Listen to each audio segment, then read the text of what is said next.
Let me ask you something personal right now. There is someone in your life. Maybe you haven't spoken to them in days. Maybe you just saw them this morning. But regardless of when you last saw them or spoke to them, they are there. They exist in your mind like a piece of furniture that you keep running into in the dark.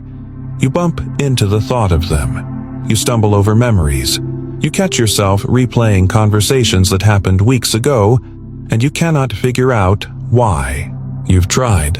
You've told yourself to stop thinking about them. You've had the rational conversation with yourself. The one where you lay out all the logical reasons why this person shouldn't occupy this much real estate in your head. Maybe they're unavailable. Maybe the timing is wrong. Maybe they don't even feel the same way. Maybe you don't even fully like them. And yet, and this is the part that keeps you up at night, you cannot stop thinking about them. And the worst part? The more you try to stop, the stronger it gets. So today, we are going to do something that most people never do. We are not going to tell you to just move on, or keep yourself busy, or any of that surface-level advice that sounds good on paper, but does absolutely nothing when 3 in the morning rolls around and that person's face is the only thing your brain wants to process. Instead, we are going to go deep.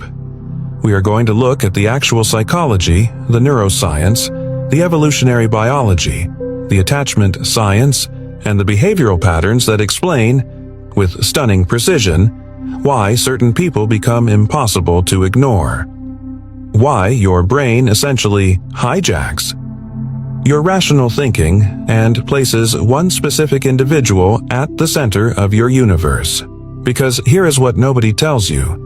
What you are experiencing is not weakness. It is not desperation. It is not neediness. It is one of the most powerful, most ancient, most deeply wired psychological processes in the human experience. And once you understand why it happens, you will never look at attraction or yourself the same way again. So take a breath, get comfortable, because we are about to go somewhere most people are too afraid to go. Let's start at the very beginning. The neuroscience of obsession. Your brain on another person. To understand why you can't ignore one specific person, you first need to understand what is actually happening inside your brain when you become intensely drawn to someone. And I want to warn you right now, this information might be a little uncomfortable, because once you see the machinery behind attraction, you start to realize how little control you actually have over your initial responses. But that's exactly why this conversation matters. The dopamine system and why it chooses specific targets. Your brain runs on a reward system. Every time you do something that promotes your survival, eating, social bonding, achieving a goal, your brain releases a chemical called dopamine. Dopamine is often described as the pleasure chemical, but that's actually a misleading description. Dopamine isn't really about pleasure. It's about anticipation. It's about the pursuit of something rewarding. This is a critical distinction. When you're intensely attracted to someone, your brain isn't flooding you with dopamine because you already have that person.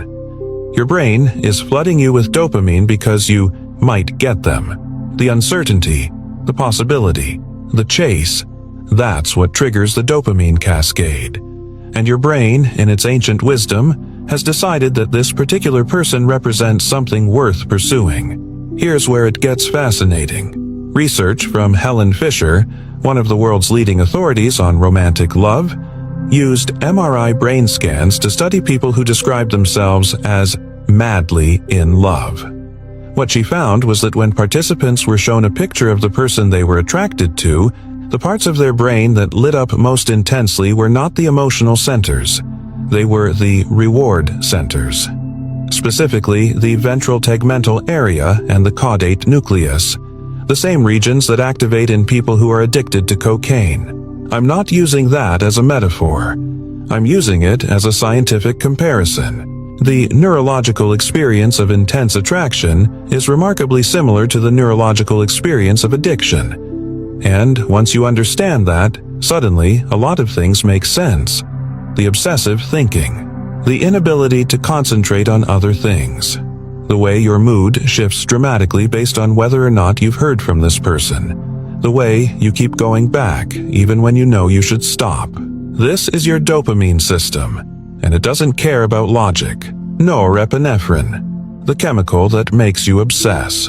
Beyond dopamine, there's another chemical player in this story.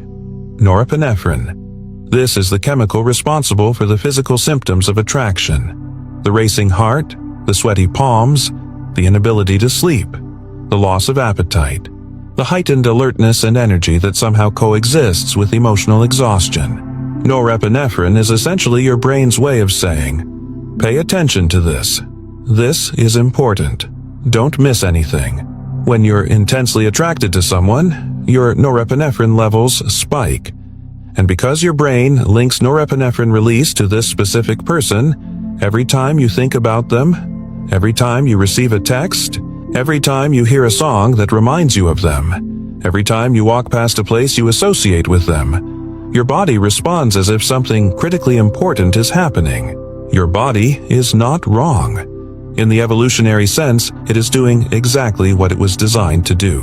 But here's the problem. In modern life, this system can get stuck in a loop. Your brain creates a powerful neurological association between this person and the chemical cocktail of dopamine and norepinephrine. And once that association is formed, your brain will seek out any trigger, any reminder, any thought, any sensory cue to re-experience that chemical rush. This is why you can be walking through a grocery store and suddenly see their favorite brand of cereal and spend the next 10 minutes thinking about them. This is why a specific smell can transport you completely. This is why their name, appearing on your phone screen, can make your entire nervous system light up. You're not obsessed because something is wrong with you. You're obsessed because your brain has created a powerful, reinforced neurological pathway. And your brain, like all brains, follows its most well-worn paths. Serotonin depletion. Why you can't stop thinking about them. Here's something that might genuinely blow your mind. One of the most consistent findings in the neuroscience of romantic attraction is that people who are intensely infatuated show significantly lower levels of serotonin than normal. Serotonin is the chemical most associated with feelings of calm, contentment, and emotional stability. And when you're intensely drawn to someone, your serotonin levels drop. This is the same serotonin pattern seen in people with obsessive-compulsive disorder. Again, not a metaphor, an actual neurological parallel. This is why you cannot just decide to stop thinking about someone. Your brain's serotonin levels are literally suppressed, which means the normal regulatory mechanisms that would help you shift your thoughts and maintain emotional equilibrium are compromised. Your brain keeps returning to thoughts of this person with the same compulsive quality that characterizes OCD. Not because you're mentally ill, but because you're experiencing one of the most powerful neurological states a human being can inhabit. Understanding this doesn't just explain your experience, it validates it. You are not weak. You are not pathetic. You are not too much. You are experiencing a documented neurological phenomenon that has existed in human beings since the dawn of our species. And there's a reason it exists. The evolutionary logic, why your brain does this. Nothing in human psychology exists by accident. Every behavioral tendency, every emotional pattern, every seemingly irrational response, there is an evolutionary explanation behind it.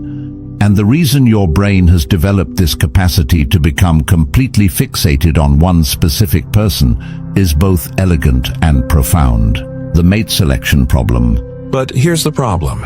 In modern life, this system can get stuck in a loop. Your brain creates a powerful neurological association between this person and the chemical cocktail of dopamine and norepinephrine. And once that association is formed, your brain will seek out any trigger, any reminder, any thought, any sensory cue to re-experience that chemical rush.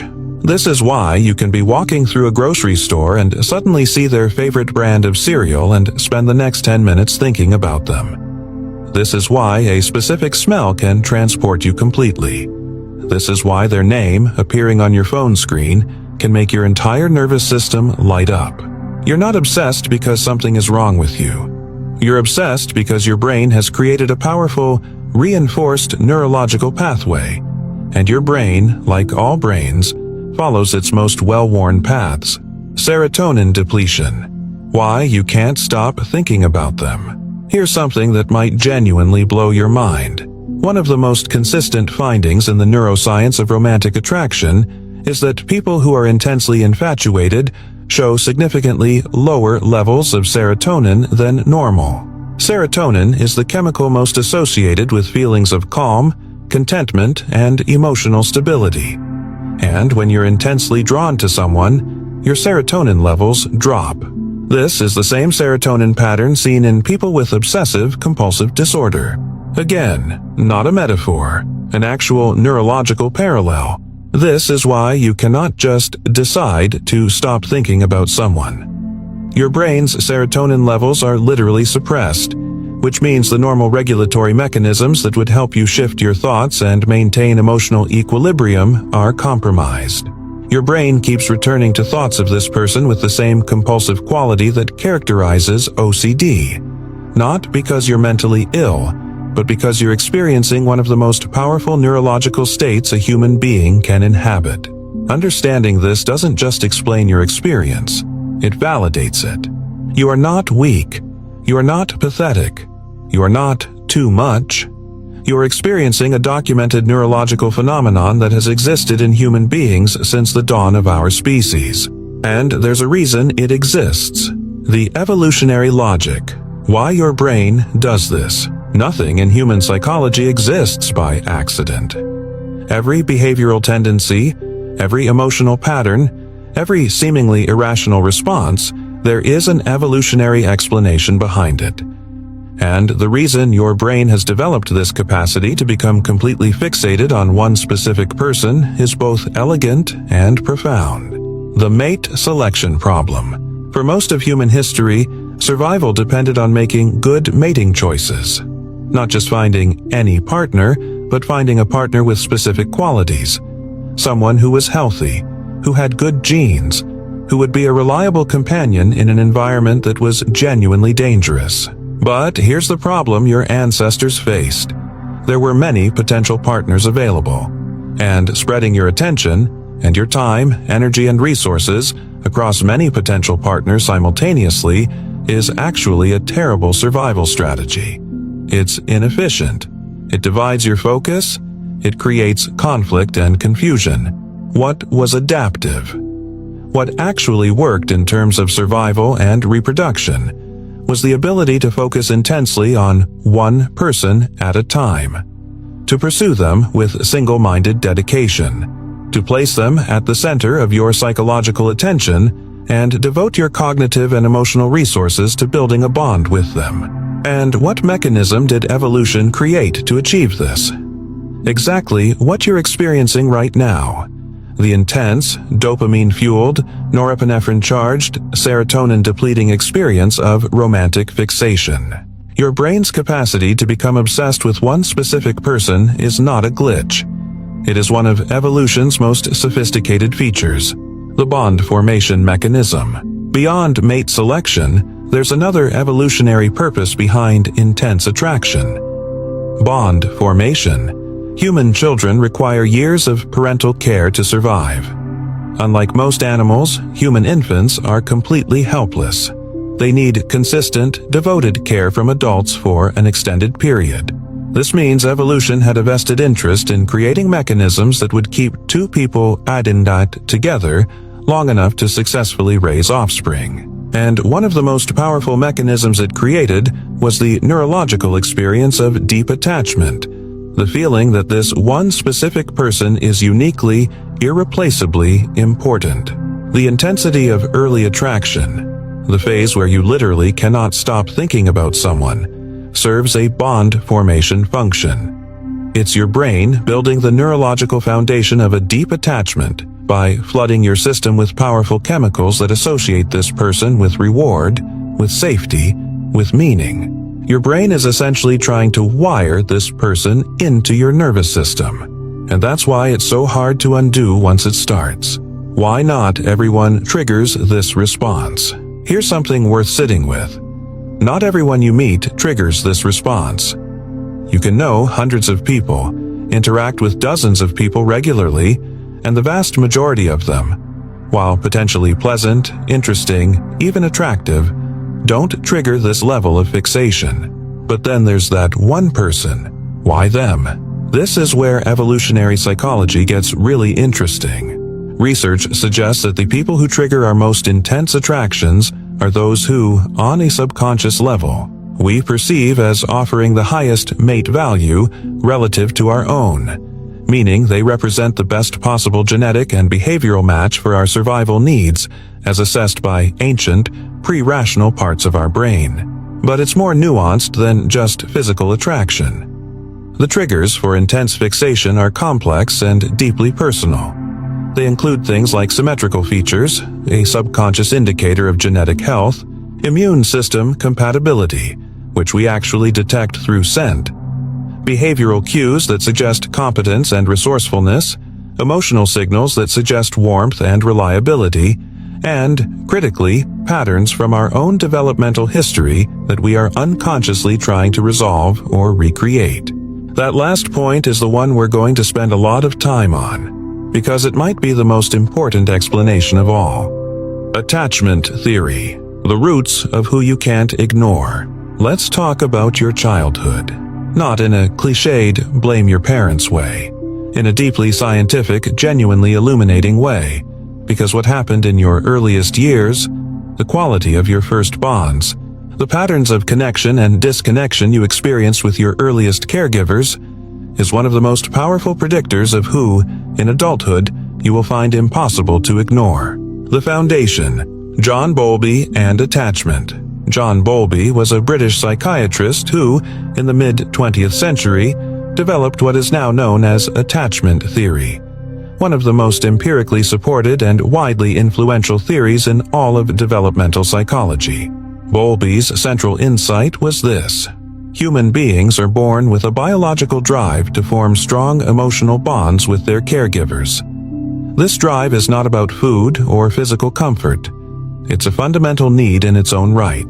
The need for emotional connection, for a safe relationship with a reliable other, is as basic to human beings as the need for food or shelter.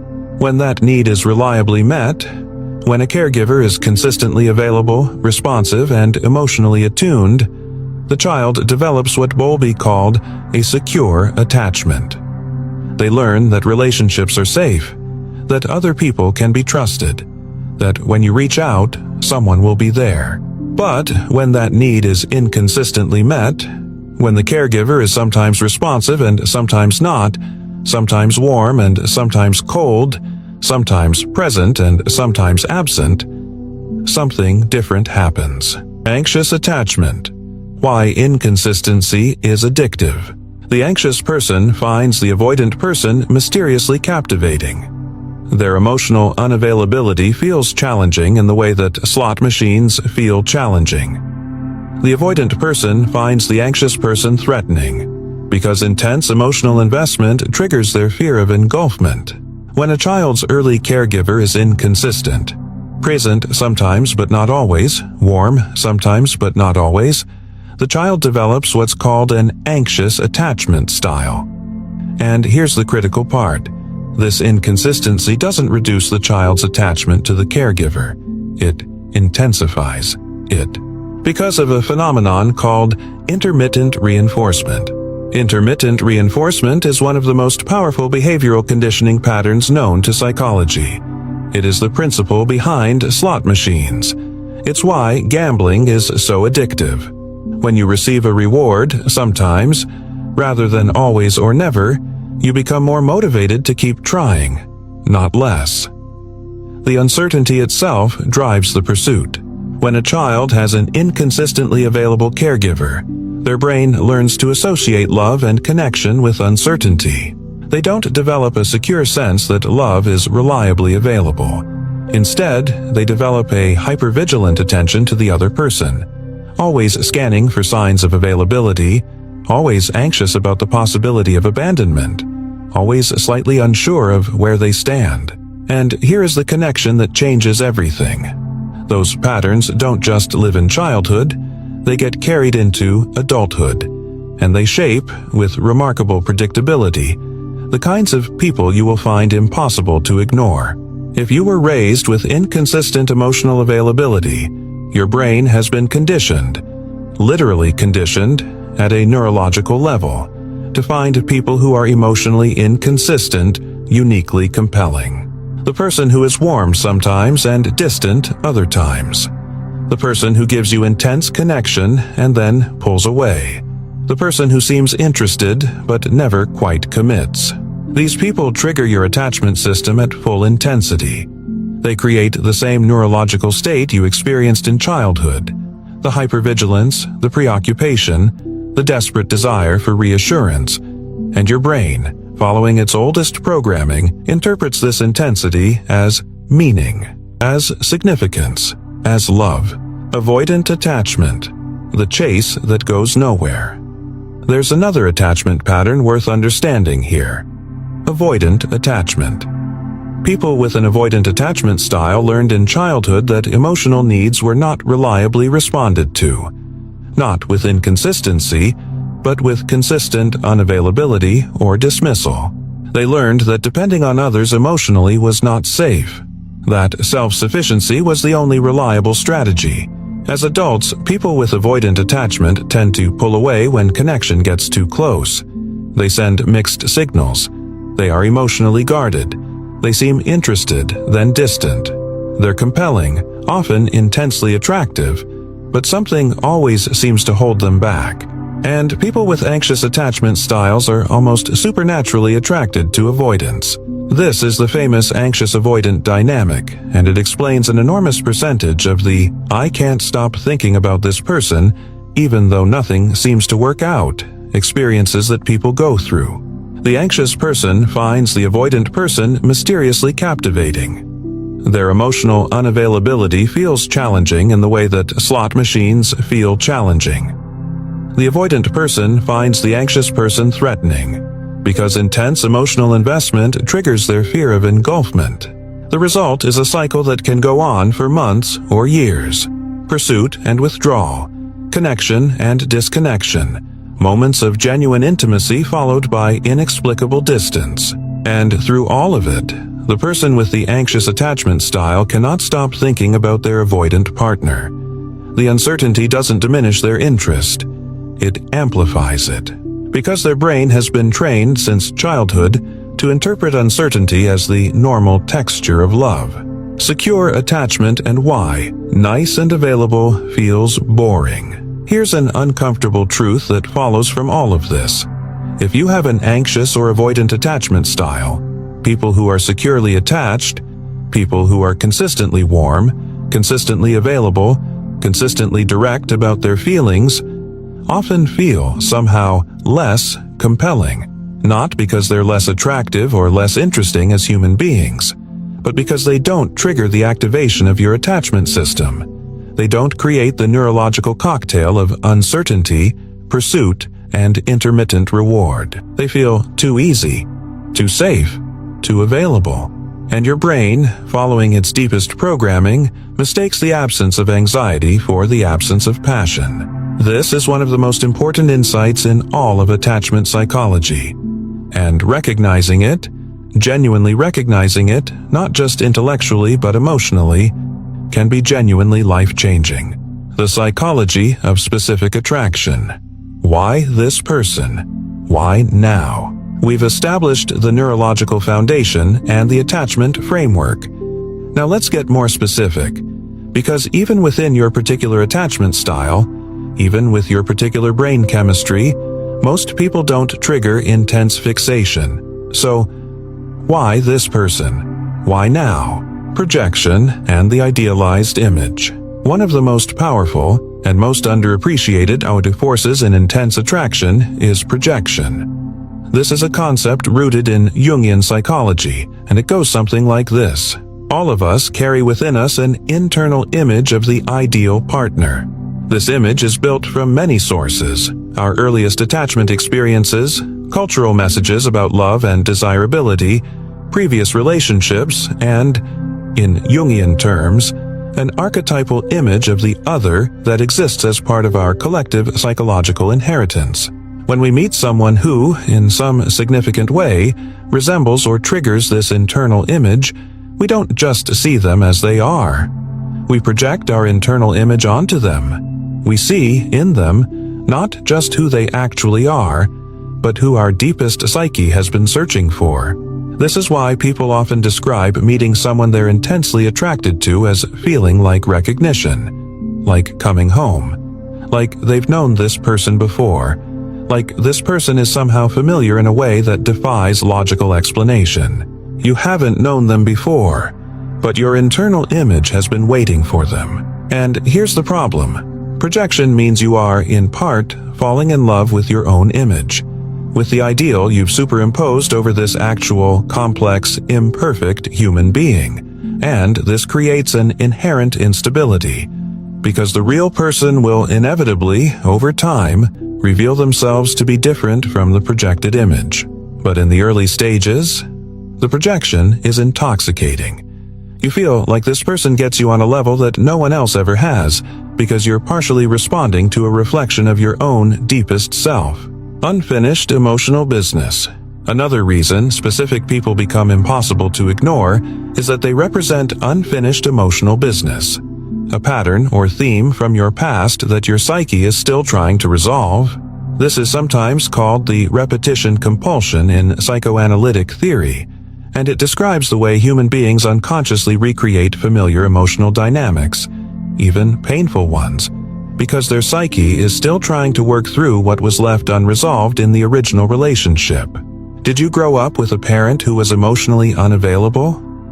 You may find yourself irresistibly drawn to emotionally unavailable people, not because you enjoy suffering, but because some part of your psyche believes that this time, if you try hard enough, love enough, are good enough, this time the unavailable person will choose you, and in being chosen by them, the wound from childhood will finally be healed.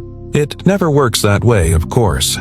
You can't heal a childhood wound through adult relationships if those relationships simply recreate the original wound. But the drive to try is incredibly powerful, and it manifests as an intensity of attraction that bypasses rational thought entirely.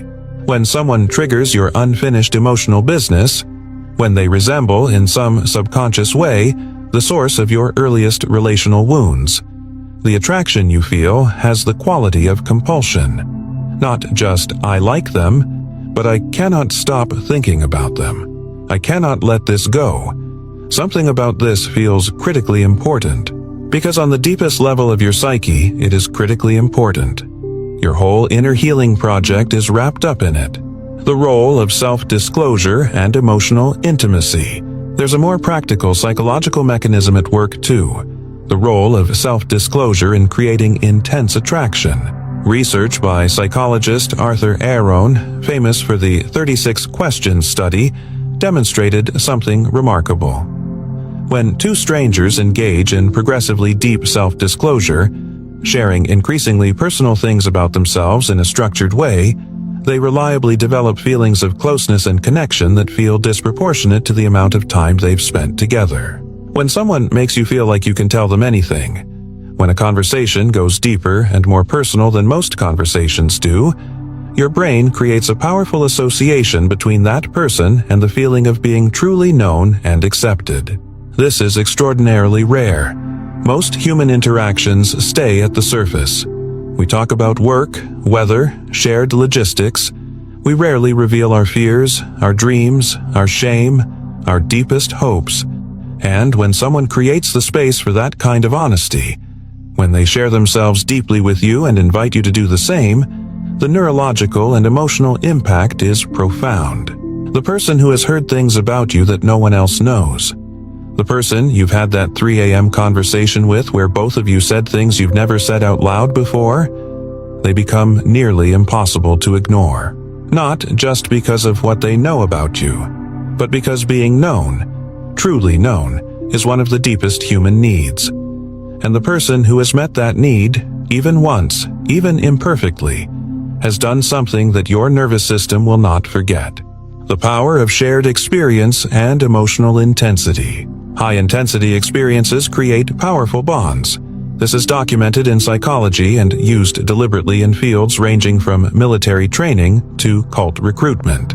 When you share an intense experience with someone, whether it's joy, fear, challenge, or vulnerability, your brain creates a strong association between that person and the emotional intensity of that experience. This is sometimes called misattribution of arousal, the tendency for people to attribute arousal states to the person they're with, regardless of what actually caused the arousal. In a now famous study, men who crossed a scary, swaying suspension bridge and were then interviewed by an attractive researcher rated her as more attractive and were more likely to call her later than men who crossed a stable, safe bridge. The physiological arousal caused by the scary bridge was unconsciously attributed to the researcher.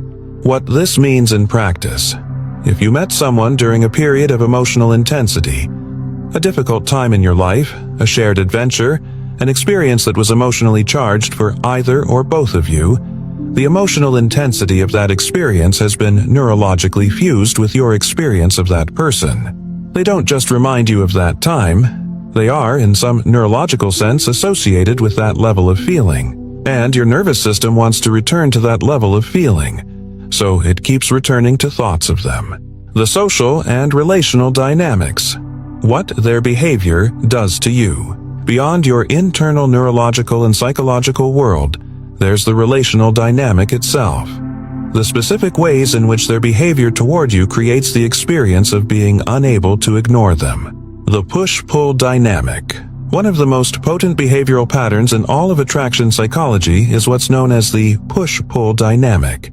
This is the pattern where someone alternates between drawing you in, with warmth, attention, flirtation, emotional availability, and then pulling back, with distance, coolness, reduced communication, apparent disinterest.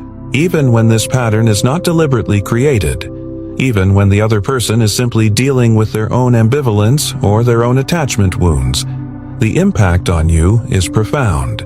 Because the push-pull pattern activates exactly the intermittent reinforcement we discussed earlier. When they push, when they're warm and available, your reward system floods with dopamine. When they pull, when they become distant, your anxiety system activates, and your brain focuses intensely on regaining the connection and the reward. The result is that you end up spending more mental energy on this person than on people who are consistently warm and available, even though the consistent warmth should be more rewarding. The inconsistency creates a kind of psychological urgency that consistency never could. And this is not a character flaw in you. This is your brain doing exactly what it was evolved to do, devoting maximum attention to the outcome that is uncertain but highly valued. What unavailability does to desire. There is a well-documented psychological phenomenon called reactance. It describes what happens when people feel that a freedom or option is being taken away from them. They suddenly value it more intensely than they did before. When someone is consistently unavailable, physically, emotionally, or in terms of commitment, reactance kicks in powerfully. The part of your brain that is responding to the unavailability doesn't process it as a reason to move on. It processes it as a challenge, as a reason to increase effort and attention. This is why the person who is slightly out of reach is almost always more compelling than the person who is openly available. And why the fear of losing someone, even someone you were ambivalent about, can transform mild interest into something that feels like desperation. Reactance explains why you might spend weeks thinking about someone you barely thought about during the period when they were clearly interested in you. Their withdrawal changed the psychological calculus completely. The specific effect of eye contact. It sounds almost too simple, but eye contact deserves its own moment in this discussion. Sustained eye contact between two people triggers a cascade of physiological and psychological responses. It increases oxytocin, the bonding hormone. It activates the attachment system. It creates a sense of being truly seen, which is one of the most powerful experiences in human interaction. Research has shown that mutual gaze between two people can, within a matter of minutes, create feelings of closeness and even love-like attachment. In one famous study, strangers who maintained eye contact for 4 minutes reported significantly increased feelings of passion, love, and attraction for each other. If you have had a moment of genuine, sustained eye contact with this person, a moment where the world seemed to narrow down to just the two of you, your nervous system registered that moment with extraordinary intensity. The oxytocin released in that moment began building an attachment. And every time you think of them, some part of your body remembers that moment of being truly seen. The sound of their voice. We are not purely visual creatures. Attraction and attachment engage all of our senses. And one of the most underappreciated sense modalities in attraction is voice. We are exquisitely sensitive to vocal cues. Research has found that voice quality is a significant predictor of physical attraction. And not just in obvious ways. The subtle qualities of someone's voice, its warmth, its resonance, the way it changes when they're being vulnerable, the way it deepens when they're being sincere, these are processed by your brain as deeply as any visual information. If someone has spoken to you in a way that was genuinely warm, deeply sincere, or emotionally resonant, your brain has stored not just the memory of what they said, but the sound of how they said it. And that sonic memory can be triggered by the most unexpected cues. A similar voice on the radio, a specific tone of music, the quality of light in a particular room. This is why missing someone is often such a physical experience. It's not abstract longing, it's your sensory systems replaying stored data. The role of identity and meaning. What they represent to you. We've covered the neurological, evolutionary, psychological, and behavioral dimensions of intense attraction. But there's one more layer we need to go deeper on, and it might be the most profound of all. Sometimes you can't ignore someone not just because of what they make you feel, but because of what they make you see about yourself.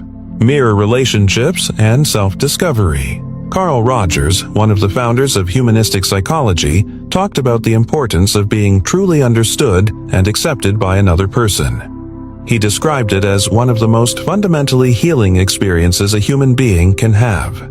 When someone sees you, really sees you, they function as a kind of mirror, and in their seeing, you see yourself more clearly.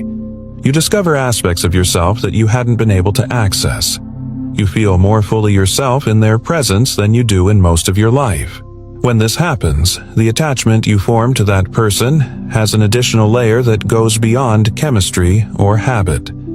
They have become associated in your psyche with your own truest self, with the version of you that you most want to be. Letting go of them doesn't just feel like losing a person. It feels like losing access to that version of yourself. And that is one of the most powerful reasons people cannot ignore certain specific individuals. Not because of who that person is, but because of who they helped you be. The possibility they represent. Sometimes you can't ignore someone because they represent, in your mind, a possibility. A version of your life that doesn't yet exist, but that suddenly seems reachable in their presence. Maybe they represent a different way of living. A different relationship with joy, or with adventure, or with depth. Maybe they believe in you in a way that makes you believe in yourself. Maybe they opened a door in your mind to a vision of what love could actually feel like. And now that you've seen that vision, every other option looks insufficient. The possibility they represent becomes inseparable from their person. And your mind keeps returning to them because your mind is actually returning to the possibility, to the unlived life, to the road not yet taken. This is one of the most bittersweet forms of attraction. When someone shows you what is possible and then, for whatever reason, that possibility remains unrealized. The meaning-making function. Human beings are meaning-making creatures. We don't just experience things, we interpret them. We build narratives. We look for significance. And sometimes, when someone affects us intensely, our meaning-making system kicks in and assigns that person a place in our personal mythology. They become, in the story we tell about our own life, a pivotal character, a turning point, a before and after marker. When someone occupies that role in your narrative, they become impossible to ignore, not just because of chemistry or attachment, but because they have become integrated into the story of who you are. Erasing them from your mind would require rewriting your own autobiography. The social media and modern context. Why it's harder than ever. Everything we've discussed so far has existed in human psychology for as long as human beings have existed. But there's a specific modern context that makes the experience of being unable to ignore someone both more intense and more complicated than it has ever been in human history. That context is the digital environment, the neurological trap of constant availability. For most of human history, if someone was absent from your life, if a relationship didn't work out, if circumstances separated you, they were genuinely, physically absent. You couldn't check what they were doing. You couldn't see their face whenever you wanted. You couldn't know who they were spending time with, what they were thinking about, where they were going. Time and physical distance did a lot of the psychological work of processing loss and moving on. The absence was real and complete, and your nervous system, over time, would adjust. That is no longer our reality. Now, the person you're trying to stop thinking about is one screen tap away. Their face is available to you whenever you want it. You can see their activities in near real time. You can know, with a glance, that they're out somewhere tonight, that they've posted something, that they're engaging with someone else's content. Every one of those small pieces of information is a trigger, a dose of the chemical cocktail, a spike of dopamine and norepinephrine that reactivates and reinforces the neurological pathways that keep you thinking about them. Social media has created an environment where the natural process of psychological separation, the slow fading of intensity as exposure decreases, is constantly interrupted. Your nervous system cannot begin its recovery because the stimuli keep arriving. The comparison trap and anxious attachment escalation. Digital environments also enable a specific form of anxious attachment escalation that would not have been possible in any previous era. The ability to obsessively compare, to look for evidence of their feelings, to analyze their online behavior for clues about where you stand. Posting something and then watching to see if they like it. Noticing the timestamp on their last seen. Analyzing what they did and didn't respond to. Wondering about the person who just commented on their photo. This behavior is an extension of the anxious hypervigilance we discussed in the attachment section. And while it's easy to judge it, it's important to understand what's driving it. A nervous system that is genuinely alarmed by uncertainty and is desperately trying to gather information that will reduce that alarm. The tragedy is that it almost never helps. The information you gather through social media monitoring is incomplete, ambiguous, and interpreted through the lens of your own anxiety.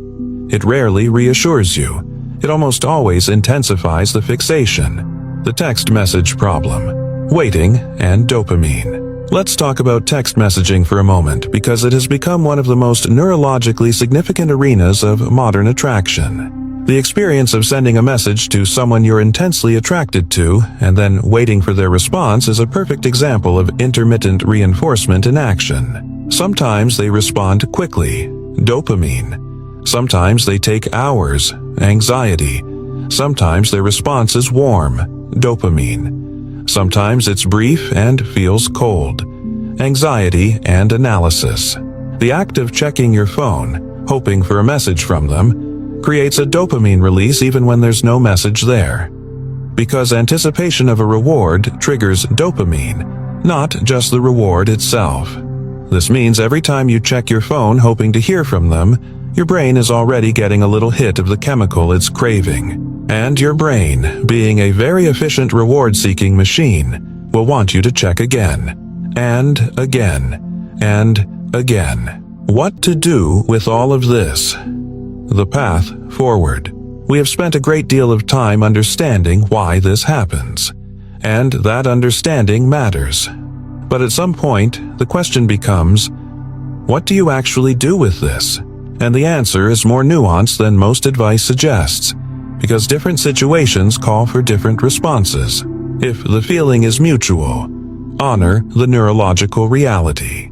If the person you cannot ignore is someone who you have genuine evidence of mutual connection with, if this is a case of real, reciprocated attraction, then the first thing to do is stop treating your feelings as a problem. Your brain has created a powerful, meaningful connection. That connection is real, even if its origins are partly neurological and partly rooted in your psychological history. The fact that your attraction has neurological and evolutionary underpinnings does not make it less real. It makes it more deeply human. In this case, the wisdom is about courage and clarity. Courage to acknowledge what you feel. Clarity about whether this person, as they actually are, not as your projection would have them be, is someone with whom you can build something real. This requires you to be honest with yourself about several things. Are you attracted to who they actually are, or to who you hope they will become? Are you seeing their actual behavior clearly, or are you filtering it through your attachment history? Is this connection built on genuine compatibility, or primarily on the intensity of intermittent reinforcement? These are not easy questions, but they are the important ones. If the feeling is unrequited, understanding the path out. If you're dealing with a situation where the feelings are not reciprocated, or where circumstances make the connection impossible, the path forward is both simpler and harder than most people expect. Simpler, because the direction is clear. You need to reduce the neurological activation of the pathways associated with this person and allow those pathways to gradually weaken through non-reinforcement. Harder, because this takes time. Real time. Not a week. Sometimes months. The practical steps follow directly from the neuroscience. First, minimize exposure. Every time you look at their social media, reread old messages, drive past their workplace, or engage with reminders of them, you are reactivating the neurological pathways and restarting the neurological clock. If you want the intensity to decrease, you need to reduce the inputs that feed it. This is not denial. It's neuroscience. Second, don't fight the thoughts. Redirect them. When thoughts of this person arise, trying to force them out of your mind activates what psychologists call the ironic process theory. The finding that trying not to think about something makes you think about it more. Instead of fighting the thought, acknowledge it without feeding it. There's that thought again, and then gently redirect your attention to the present moment. Third, rebuild your serotonin naturally. Because intense attraction depletes serotonin, activities that naturally boost serotonin become especially important during this time. Exercise, sunlight, social connection, meaningful work, acts of generosity. These are not cliches. They are neurological interventions that directly address the chemical deficit you're experiencing. Fourth, understand your attachment narrative. If you can identify the specific attachment wound or unfinished emotional business that this person is triggering, if you can see clearly what pattern from your history they represent, you can begin to address that pattern directly, rather than through this relationship. This is where therapy can be extraordinarily valuable. Fifth, create new, powerful experiences. Your brain forms strong memories and associations through intense experience. The antidote to powerful associations with one person is not avoidance. It's actively creating new powerful associations with other people, places, ideas, and experiences. You are not replacing them. You are building new neural pathways that, over time, compete with and weaken the old ones. The deeper invitation. But here's the thing that I want to leave you with. The perspective that I think is the most important of everything we've discussed today. The fact that you cannot ignore this specific person, the intensity of what you're experiencing, is not just a problem to be solved. It is also an invitation to understand yourself more deeply, to look honestly at your attachment patterns, to recognize the wounds you carry and the ways you've unconsciously structured your desire around them, to see clearly what you're projecting onto another person and what that projection tells you about yourself, to understand what kind of love you're actually seeking underneath all the chemical drama. Because here's what's true. The capacity to feel this intensely about another person, the ability to be this moved, this affected, this engaged, is not a liability. It is one of the most remarkable things about being human. The goal is not to eliminate that capacity. The goal is to understand it so well that you can direct it wisely, so that the intensity of your attraction becomes a doorway to genuine connection rather than a cage of compulsion. The stories we tell ourselves, and the truth underneath. There's one final layer to this conversation, and it might be the most honest part of all. This is fate versus this is neuroscience. When you can't ignore someone, one of the stories your mind tends to generate is a story about fate, about destiny, about signs and synchronicity, and the feeling that this person has appeared in your life for a reason. And I want to be very careful here, because I'm not in the business of dismissing the deeper dimensions of human experience. But here is what's important to understand. The story of fate and the reality of neuroscience are not actually mutually exclusive. Your brain creates the experience of fate, of cosmic significance, precisely because of the neurological and psychological intensity of what you're feeling. The feeling that this person was meant for you is generated by your dopamine system, your attachment wounds, your projected idealized image, and the meaning-making function of your narrative mind. That doesn't make the feeling invalid, but it does mean you should be cautious about using the feeling of fate as evidence that pursuing this person is the right choice. Fate stories can be beautiful. They can also keep you stuck in painful patterns for years. The truth is this: sometimes the person you cannot stop thinking about is the person you're meant to be with. And sometimes the person you cannot stop thinking about is your attachment pattern playing itself out. A brilliant, complex, psychologically sophisticated trap that your own unconscious has constructed. Learning to tell the difference is one of the great challenges of emotional maturity.